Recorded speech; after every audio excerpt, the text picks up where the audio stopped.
Hey everyone, welcome back to my YouTube channel.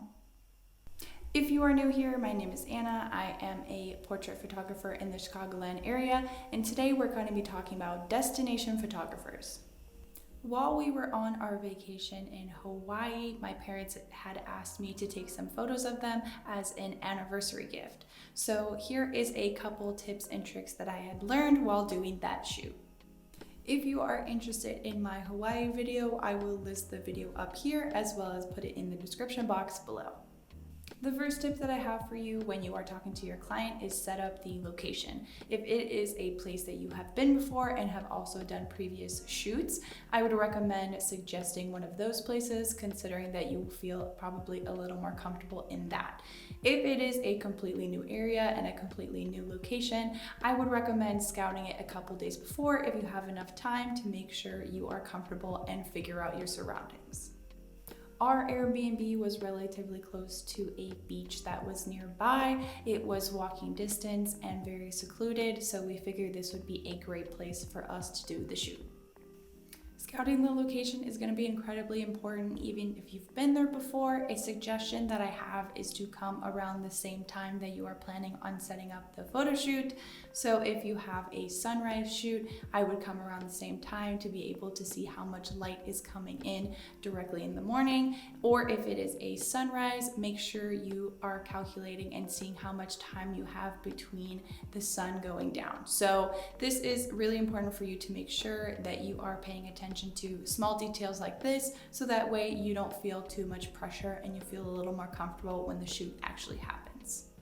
There is no right answer to when you should be having the photo shoot. It really depends on the time of year that you are going and how much daylight actually happens during the whole day, as well as the location that you are going to. So that is something that you also should be keeping in mind.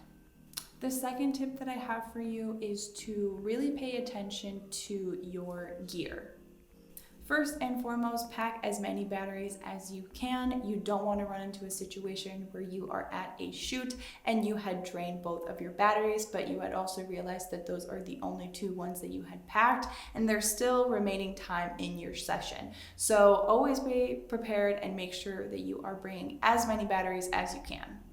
We had initially wanted to start this shoot early in the morning, but my mom wanted to have some time to do her makeup, and sometimes you're going to run into this situation where a client is going to take a little bit longer than expected, and possibly the time or the amount of light that is coming in during the day could possibly change. So one thing that I will recommend is to bring an off-camera flash if you are comfortable taking photos with people using flash.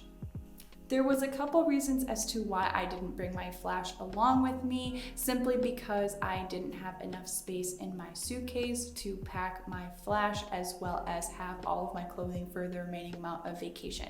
So that was one reason, as well as I didn't feel super comfortable testing the flash for a potential client and then ended up messing up all of the photos. So I wanted to make sure that I was just using natural light because that was something that I've always been comfortable doing.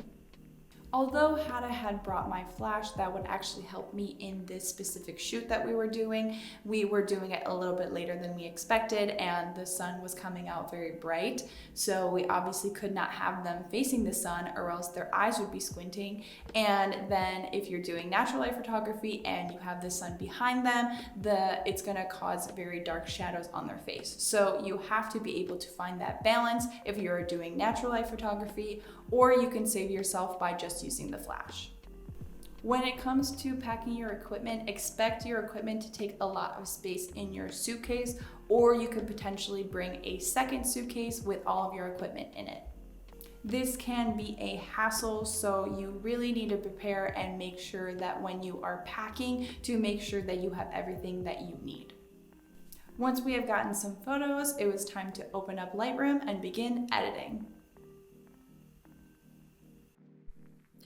This is the photo that we're going to be editing today, and this is probably my favorite from the session. This is going to be the straight out of camera shot that we got, and this is the after. Couple of things that I do want to note: when you go into the light panel on the right hand side, you're going to see that I brought those highlights down and I brought those shadows up. One thing that you're going to have to pay attention to when you're doing natural light photography is that obviously since you don't have that flash, sometimes it's important to bring a reflector or if something bounce some light back onto their face, because you want to make sure that the background is exposed enough that it's not too bright with any highlights or too dark. So as you see in the straight out of camera shot, they are wearing white, but they aren't bright in their face. So we're going to have to fix that, and there's a couple of things that we can do in order to get that done.